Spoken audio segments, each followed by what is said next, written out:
ఒక business start చేద్దామనుకోగానే మనకి ముందుగా గుర్తొచ్చేదేంటి? Friends, family support. వాళ్ళంతా మన వెనకాల ఉంటారనిపిస్తుంది. కానీ నిజంగా అలా జరుగుతుందా? అసలు కథ వేరే ఉంటుంది.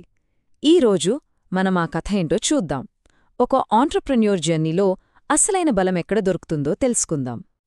సరే, ఈ మాట చూడండి. బిజినెస్ చేస్తే అందరూ సపోర్ట్ చేస్తారనుకుంటున్నావా? అది పెద్ద అపోహ. వినడానికి కొంచెం కష్టంగానే ఉంది కదా, కాని ఇదే నిజం. ఎంతోమంది ఆంట్రప్రెన్యూర్స్ అనుభవంతో చెప్తున్న మాట ఇది. ఎందుకిలా అంటున్నారో, ఈ మిత్ వెనుకున్న అసలు కథేంటో ఇప్పుడు చూద్దాం. మొదట్లో ఎలా ఉంటుందో తెలుసా? ఒక బిజినెస్ ఐడియా చెప్పగానే చుట్టూ ఒక్కటే హడావిడి. సూపర్, ఖచ్చితంగా సక్సెస్ అవుతావు అంటారు. నీలాంటి వాళ్లే కావాలి జనరేషన్కి అని భుజం తడతారు. అంత మోటివేషన్, హైప్, ఎనర్జీ.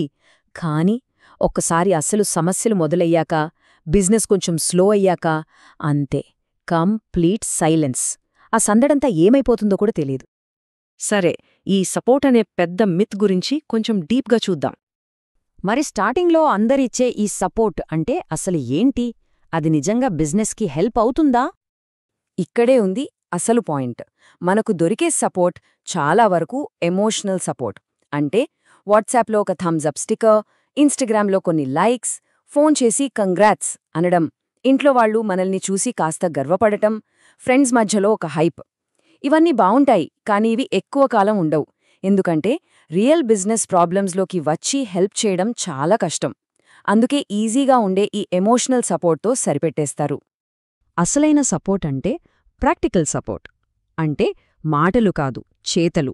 బిజినెస్లో వచ్చిన ఒక ప్రాబ్లంని సాల్వ్ చేయడానికి యాక్టివ్గా హెల్ప్ చేయడం. ఉదాహరణకి, ఒక మంచి సలహా ఇవ్వడం, వాళ్లకు తెలిసిన కాంటాక్ట్స్ పరిచయం చేయడం, లేదా నిజంగా కష్టకాలంలో ఫైనాన్షియల్గా అండగా నిలబడటం. కానీ మనకు ఇటువంటి సపోర్ట్ ఎప్పుడైతే అవసరమో అప్పుడే అది కనిపించదు. ఇదిగోండి, ఇది ప్రతి ఆంట్రప్రెన్యూర్ గుర్తుపట్టుకోవాల్సిన మాట.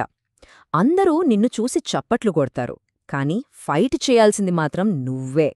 ఇది అచ్చం స్టేడియంలో ఆడియన్స్ చప్పట్లు కొట్టినట్టు, కాని గ్రౌండ్లో ఒంటరిగా పోరాడేది మాత్రం ప్లేయర్ ఒక్కడే. ఆంట్రప్రెన్యూర్ అంటే ఆ ప్లేయరే.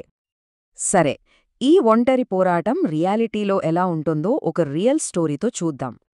హైదరాబాద్లో ఒక బుటీక్ నడుపుతున్న ఒక ఆవిడ కథ ఇది. బహుశా ఈ కథ వింటున్న చాలామందికి వాళ్ల జర్నీనే గుర్తొస్తోందేమో. ఆవిడ జర్నీ ఎలా సాగిందో చూడండి. First day, grand opening. Friends, family అందరొచ్చి సెలబ్రేట్ చేసుకున్నారు. ఫస్ట్ వీక్ అంతా high energy, full optimism. First month business okay, పర్లేదు అనిపించింది. కాని 3వ నెల వచ్చింది. రెంట్ కట్టాలనే టెన్షన్ మొదలైంది. ఫ్యాబ్రిక్ కాస్ట్ పెరిగిపోయింది. ఆర్డర్లు తగ్గిపోయాయి. అప్పుడు వెనక్కి తిరిగి చూస్తే ఆ సపోర్ట్ చేసిన వాళ్ళెవరో లేరు. Complete silence. ఆ ఒంటరి క్షణాల్లో ఆవిడకొకటి అర్థమైంది. బిజినెస్లో నిజమైన సపోర్ట్ అంటే మన మనస్సు, మన నమ్మకం, మన డిసిప్లిన్. సపోర్ట్ అనేది బయటనించొచ్చేది కాదు, మన లోపల్నించి రావాలి అని ఆవిడ తెలుసుకుంది. సో ఆవిడకు అర్థమైనట్టుగానే ఇక్కడ మన మైండ్సెట్లో ఒక పెద్ద మార్పు రావాలి. బయటనుంచి సపోర్ట్ కోసం వెయిట్ చేయడం ఆపి మన లోపల బలాన్ని ఎలా పెంచుకోవాలో చూద్దాం. అసలు ఆంట్రప్రెన్యూర్షిప్ ఎందుకంత లోన్లీగా అనిపిస్తుంది? ఎందుకంటే ప్రతి నిర్ణయం వాళ్లే తీసుకోవాలి, వచ్చే ప్రతి రిస్క్ని వాళ్లే ఫేస్ చెయ్యాలి, స్ట్రెస్ అంతా వాళ్లే హ్యాండిల్ చెయ్యాలి, సెల్ఫ్ మోటివేషన్ అది వాళ్లే తెచ్చుకోవాలి. ఇక రెస్పాన్సిబిలిటీ అయితే రోజురోజుకీ పెరుగుతూనే ఉంటుంది తప్ప తగ్గదు. అందుకే ఈ జర్నీలో లోన్లీనెస్ అనేది ఒక డీఫాల్ట్ సెట్టింగ్ లాంటిది. ఇక్కడొక హార్డ్ ట్రూత్ ఉంది.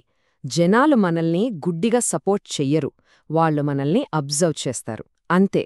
వీళ్లు నిలబడతారా లేక మధ్యలో పడిపోతారా అని సైలెంట్గా చూస్తూ ఉంటారు. మరి వాళ్లు ఏం చూస్తున్నారు? మన క్యారెక్టర్ని టెస్ట్ చేస్తున్నారు. అవును, ఈ బిజినెస్ మీద మనం ఎంత సీరియస్గా ఉన్నామో, మొదటి కష్టం రాగానే పారిపోతామా, మార్కెట్లో తట్టుకుని నిలబడగలమా అని వాళ్లు చూస్తుంటారు. వాళ్ల నమ్మకాన్ని మనం గెలుచుకోవాలి. ఇప్పుడు చూడండి, ఇది చాలా చాలా ఇంపార్టెంట్ పాయింట్. బయటనుంచి వచ్చే సపోర్ట్ అనేది విజిటర్స్ లాంటిది. వాళ్ళొస్తారు వెళ్ళిపోతారు. అది జస్ట్ ఒక ఎమోషనల్ పుష్, ఒక చిన్న ఎంకరేజ్మెంట్ ఇస్తుంది. కానీ సెల్ఫ్ బిలీఫ్ అంటే మన మీద మనకున్న నమ్మకం, అది మన ఇంటికి ఫౌండేషన్ లాంటిది. ఆ ఫౌండేషన్ ఉంటేనే మనం నిర్ణయాలు తీసుకోగలం, యాక్షన్ తీసుకోగలం, కన్సిస్టెంట్గా ఉండగలం, సర్వైవ్ అవ్వగలం. ఆ ఫౌండేషనే మన డిసిప్లిన్, మన డైరెక్షన్. సక్సెస్ అనేది సపోర్ట్ మీద కాదు, ఈ ఫౌండేషన్ మీదే నిలబడుతుంది. సరే, అంతా బానే ఉంది. మరి అంత స్ట్రాంగ్ నమ్మకాన్ని, ఆ సెల్ఫ్ బిలీఫ్ని ఎలా బిల్డ్ చేసుకోవాలి? జస్ట్ అనుకుంటే వచ్చేస్తుందా? లేదు, దానికొక ప్రాసెస్ ఉంది. ఆ ప్రాసెస్ ఏంటో ఇప్పుడు చూద్దాం. ఈ సెల్ఫ్ బిలీఫ్ బిల్డ్ చేయడానికి ఇక్కడొక 4 స్టెప్ ఫార్మ్యులా ఉంది. స్టెప్ 1, ప్రతిరోజు ఒక చిన్న విన్ని సెలబ్రేట్ చేసుకోవాలి. అది ఒక సేల్ అవ్వచ్చు, ఒక మంచి కస్టమర్ ఫీడ్బ్యాక్ అవ్వచ్చు, ఏదైనా సరే. చిన్న చిన్న ప్రోగ్రెసే పెద్ద కాన్ఫిడెన్స్నిస్తుంది. స్టెప్ 2, మన పనిని ప్రపంచానికి చూపించాలి. ఇది జస్ట్ మార్కెటింగ్ కాదు, ఇది ట్రాన్స్పరెన్సీ. మన పనిని చూపిస్తేనే జనాల్లో మనపై నమ్మకం పెరుగుతుంది. ఆ నమ్మకమే మనలో బిలీఫ్ని పెంచుతుంది. స్టెప్ 3, ఫెయిల్యూర్స్ని నోట్ చేసుకోవాలి, వాటి నుంచి నేర్చుకోవాలి. ఫెయిలియర్ అంటే మనం ఓడిపోయినట్టు కాదు, అది జస్ట్ ఒక ఫీడ్బ్యాక్, ఒక లెసన్, అంతే. ఇక స్టెప్ 4, మన మైండ్కి రోజూ క్లారిటీ ఇవ్వాలి. అంటే ప్లాన్, ఎగ్జిక్యూట్, రివ్యూ, అడ్జస్ట్. ఈ సైకిల్ ఫాలో అయితే కన్ఫ్యూజన్ తగ్గి ముందుకెళ్లగలం. గుర్తుపెట్టుకోండి, సెల్ఫ్ బిలీఫ్ అనేది ఊరికే వచ్చే ఒక ఫీలింగ్ కాదు, అదొక రిజల్ట్. మనం చేసే పనులకు ఒక డైరెక్షన్ ఉన్నప్పుడు అది ఆటోమేటిక్గా పెరుగుతుంది. సరే, ఇక ఫైనల్ పాయింట్కి వద్దాం. ఈ లోన్లీనెస్ని ఒక వీక్నెస్గా కాదు, లెజెండ్స్ని క్రియేట్ చేసే ఒక పవర్గా ఎలా చూడాలో తెలుసుకుందాం. పాయింట్ నంబర్ 1, సపోర్ట్ ఉంటే మంచిదే, కానీ సెల్ఫ్ బిలీఫ్ మాత్రం మ్యాండేటరీ. దీనిలో నో కాంప్రమైజ్. పాయింట్ నంబర్ 2, బయటివాళ్లు కేవలం చీర్ చేస్తారు, కానీ ఫైట్ చేయాల్సింది మాత్రం ఆంటర్ప్రెన్యూరే. ఆ యుద్ధం వాళ్లది మాత్రమే. ఇక మూడోది, ఈ ఫార్ములా చూడండి. Talent plus consistency plus self belief. ఈ 3 కలిస్తే వచ్చే రిజల్ట్ అన్స్టాపబుల్. ఎవ్వరూ ఆపలేరు. ఫైనల్గా ఒక్కటే మాట, ఆంట్రప్రెన్యూర్షిప్ అనేది ఒక లోన్లీ జర్నీ. కానీ ఆ లోన్లీనెస్లోనే లెజెండ్స్ పుడతారు. ఈ ప్రయాణంలో మనకున్న అతిపెద్ద ఆయుధం మన మీద మనకున్న నమ్మకమే. దాన్ని ఎప్పుడూ ఎట్టి పరిస్థితుల్లోనూ వదులుకోకూడదు.